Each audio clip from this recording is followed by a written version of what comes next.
नमो नमः। मैं डॉक्टर शशि सिंह आप सभी का अपने यूट्यूब चैनल संस्कृत ज्ञानोदय में स्वागत करती हूँ।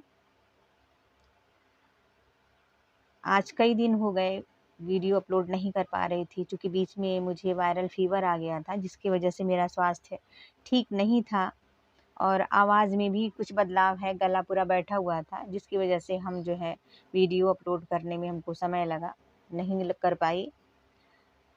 तो आज मैं आप लोगों के लिए लेकर के आई हूँ अभिज्ञान शाकुंतलम से कुछ महत्वपूर्ण प्रश्न, जिनको आप देखिएगा। काफ़ी महत्वपूर्ण है ये परीक्षा की दृष्टि से। आवाज़ मेरा अभी भी भारी है, गला बैठा हुआ है, लेकिन फिर भी मैं कोशिश कर रही हूँ।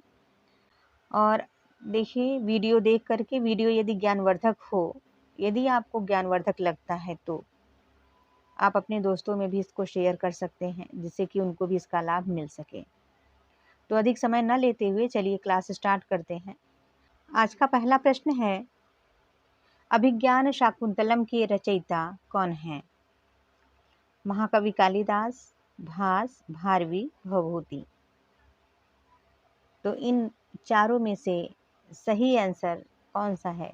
देखिए, मैं आप लोगों से ये कहना चाहूँगी ज़रूर कि वीडियो आप देखते हैं तो वीडियो देखते हुए मेरे आंसर बताने से पूर्व ही आप आंसर मन में रख लिया करिए कि कौन हो सकता है, ठीक है? और जितने प्रश्न आप लोगों के सही होंगे, जितने प्रश्नों का उत्तर आप लोगों को आता होगा, वो कमेंट में आप हमको ज़रूर बताइएगा, जिससे कि हमको भी पता चले कि हमारे जो स्टूडेंट हैं, जो तैयारी कर रहे हैं, उनकी तैयारी कहाँ तक हुई है और अभी कहाँ तक बाकी है, ठीक है? तो चलिए देखिए इसका सही आंसर क्या है। अभिज्ञान शाकुंतलम के रचयिता कौन है? तो इसका सही आंसर है महाकवि कालिदास, क्योंकि भास नहीं है। देखिए, भास की 13 नाटक हैं और ये जो भारवी हैं, भारवी महाकाव्य की रचना किए हैं, जिनका नाम है किरातार्जुनीयम। तो किरातार्जुनीयम महाकाव्य की रचना किए हुए हैं भारवी, जो कि 18 सर्गों में निबद्ध है ये। और ये जो भवभूति हैं, इनका उत्तर रामचरितम, इनके 3 नाटक हैं, जो कि प्रकरण भी एक आता है, मालती माधवम। 3 रचनाएं हैं इनकी। ये भवभूति की 3 रचनाएं हैं, उत्तर रामचरितम, महावीर चरितम और मालती माधवम। तो अभिज्ञान शाकुंतलम की जो रचयिता हैं वो हैं महाकवि कालिदास। तो इसका ऑप्शन ए सही आंसर है। अगले प्रश्न की ओर बढ़ते हैं। अगला प्रश्न देखते हैं। अगला प्रश्न है, महाकवि कालिदास का समय क्या है? ईसा पूर्व प्रथम शताब्दी, ईसा पूर्व द्वितीय शताब्दी, ईसा पूर्व तृतीय शताब्दी और ईसा पूर्व चतुर्थ शताब्दी। चूंकि इनके समय काल में काफ़ी मतभेद है, लेकिन फिर भी कुछ विद्वानों का मानना है कि जो महाकवि कालिदास का जो समय है वह है ईसा पूर्व प्रथम शताब्दी। तो इसका ऑप्शन ए सही आंसर है, ठीक है? अगला प्रश्न देखते हैं। अगला प्रश्न है, महाकवि कालिदास किस शासक के आश्रयदाता कवि थे? विक्रमादित्य के, चंद्रगुप्त मौर्य के, सम्राट अशोक के या अकबर के?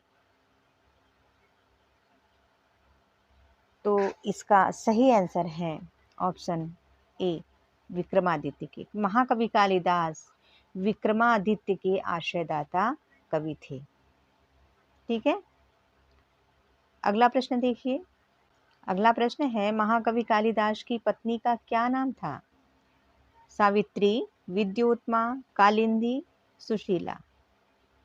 तो इसमें से सही आंसर क्या है? इसमें से सही आंसर है ऑप्शन बी विद्योत्मा। चूंकि ये आम चीज है, आप जानते होंगे तो जानते ही होंगे, इनकी कुछ किंवदंतियां भी हैं। विद्योत्मा उनकी पत्नी थी और काफ़ी विदुषी महिला थी, और इन्होंने शास्त्रार्थ में कई ब्राह्मणों को पराजित किया था। तो उन्होंने कहा कि मन में ठान लिए जितने ब्राह्मण थे, माँ को अपने विद्वत्ता का बहुत ही अहंकार है, तो अब हम सबको मिल करके इसके अहंकार को तोड़ना है। तो ये क्या किए, महाकवि कालिदास, जो कि रास्ते में वो लोग जा रहे थे खोजने वर, तो महाकवि कालिदास जिस डाल पर बैठे थे उसी डाल को काट रहे थे। तो उन लोगों को लगा कि इनके जितना तो मूर्ख कोई भी हमको कोई मिलेगा नहीं, तो क्यों ना हम इस महामूर्ख को विद्योत्मा को सौंप दें, उससे इसका विवाह करा दें।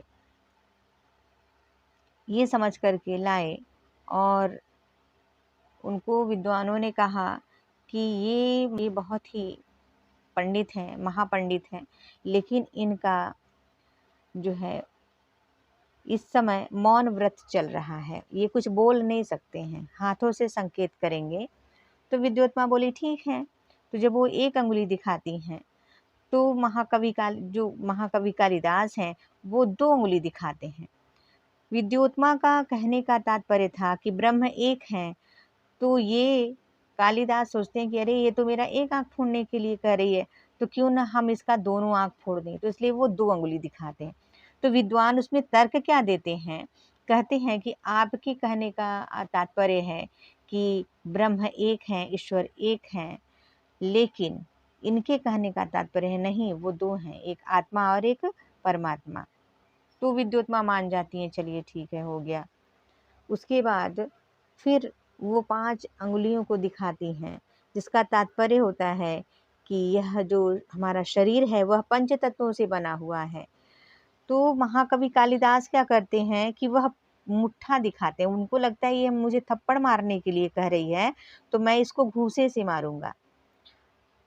तब पर भी विद्वानों ने इस पर तर्क दिया कि आपके कहने का तात्पर्य है कि हमारा शरीर पंच तत्वों से बना हुआ है, क्षितिजल पावक गगन समीर, लेकिन इनके कहने का तात्पर्य है कि यह पांचों तत्व एक मिल करके एक शरीर का निर्माण करते हैं। तो विद्योत्मा मान जाती हैं, अपना पराजय स्वीकार कर लेती हैं और महाकवि कालिदास से विवाह कर लेती हैं। लेकिन फिर बाद में जब उनको पता चलता है कि ये महामूर्ख है, तो उसको बाहर निकाल देती हैं अपने घर से, कहती हैं कि जाओ, जब विद्वान हो जाना तब आना। और जब महाकवि कालिदास माता काली की उपासना करते हैं, विद्वान हो जाते हैं, पुनः अपने घर आते हैं, जब दरवाज़ा खटखटाते हैं, कहते हैं कि अनावृत्तम कपाटम देहि, तो उनकी पत्नी कहती हैं कि अस्ति कश्चिद् वाग विशेषः, क्या आपकी वाणी में कुछ विशेषता आ गई है। फिर दरवाज़ा खोलती हैं और उनके इन 3 शब्द से, अस्ति कश्चिद् वाग विशेषः से, महाकवि कालिदास ने 3 रचनाओं का प्रारंभ किया है। मंगलाचरण में उन्होंने अस्ति उत्तरस्याम दिशि देवतात्मा करके इस शब्द से उन्होंने मंगलाचरण का प्रारंभ किया है। और वाग शब्द से, वाग अर्थाविव संपृक्तौ रघुवंशम के मंगलाचरण का प्रारंभ इन्होंने किया। और मेघदूतम में कश्चित शब्द से उन्होंने कश्चित कांता विरह गुरुड़ा मेघदूतम का मंगलाचरण शुरू किया है। तो ये 3 अपनी विद्योत्मा के 3 शब्दों से अस्ति कश्चित् वाग विशेषः, इन 3 शब्दों से 3 महाकाव्य की रचना किए। ठीक है, तो उम्मीद है कि भूलेंगे नहीं। और अब आगे बढ़ते हैं, अगला प्रश्न देखिए।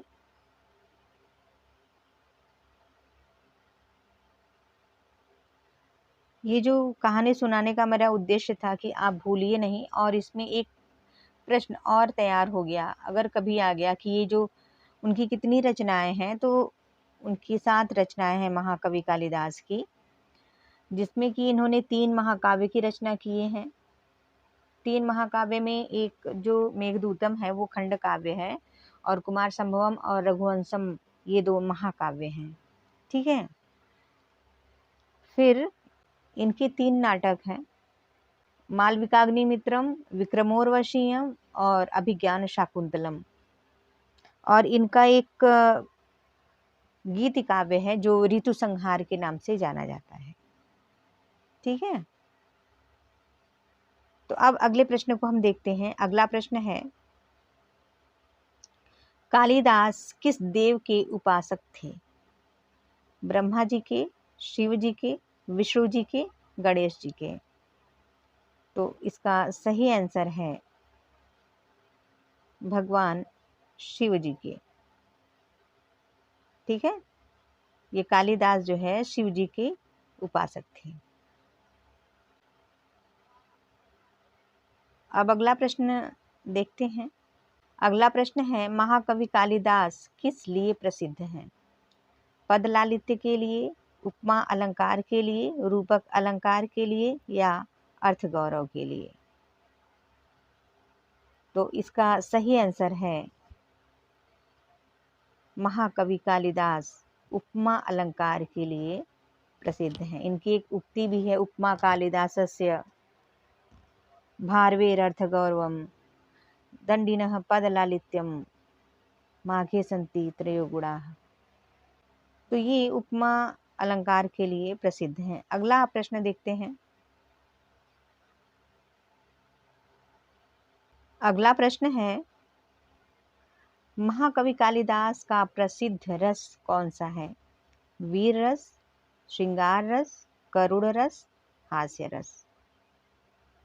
तो इसका सही आंसर है श्रृंगार रस।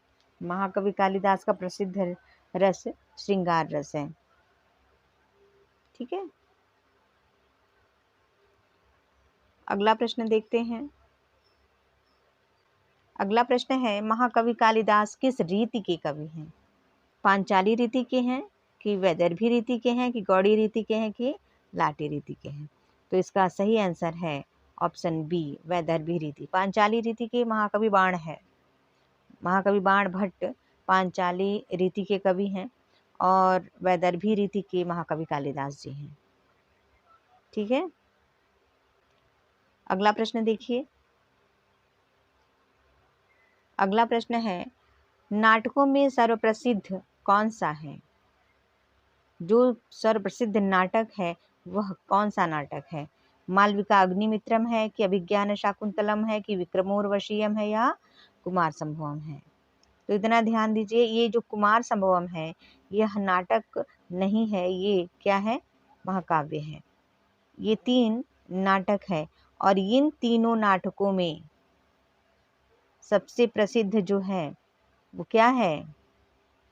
अभिज्ञान शाकुंतलम। ये विश्व प्रसिद्ध है। ठीक, आगे देखिए। अगला प्रश्न है, अभिज्ञान शाकुंतलम का उपजीव्य ग्रंथ क्या है? महाभारत का आदि पर्व, महाभारत का भीष्म पर्व, महाभारत का सभा पर्व और महाभारत का वन पर्व? तो इसका सही आंसर है महाभारत का आदि पर्व। अभिज्ञान शाकुंतलम का जो उपजीव्य ग्रंथ है वह महाभारत का आदि पर्व है। महाभारत के आदि पर्व के शाकुंतलोपाख्यान से यह लिया गया है। ठीक है, अगला प्रश्न देखिए। अगला प्रश्न है, अभिज्ञान शाकुंतलम की कथा किस पुराण से संबंधित है? विष्णु पुराण से, पद्म पुराण से, ब्रह्म पुराण से या भागवत पुराण से? तो इसका सही आंसर है पद्म पुराण से। अभिज्ञान शाकुंतलम की कथा पद्म पुराण से संबंधित है। अगला प्रश्न देखते हैं।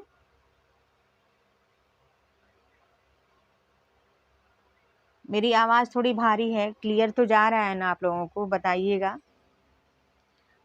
अभिज्ञान शाकुंतलम का सर्वश्रेष्ठ अंक किसे माना जाता है? प्रथम अंक को, द्वितीय अंक को, तृतीय अंक को या चतुर्थ अंक को? अभिज्ञान शाकुंतलम का जो सर्वश्रेष्ठ अंक है वह कौन सा अंक है? तो इसका सही आंसर है चतुर्थ अंक, ऑप्शन डी। ठीक है, अगला प्रश्न देखिए। चूंकि चतुर्थ अंक में बहुत ही मानवीय भावनाओं के विषय में कहा गया है, उसमें महर्षि कण्व के द्वारा जो उपदेश दिए गए हैं वह समाज के लिए काफ़ी महत्वपूर्ण है, आत्मसात करने वाला है।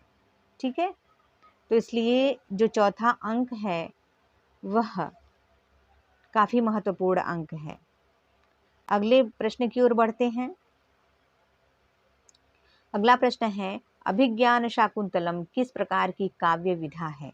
प्रकरण है, नाटक है, महाकाव्य है, खंड काव्य है? तो इसका सही आंसर है ऑप्शन बी, नाटक है।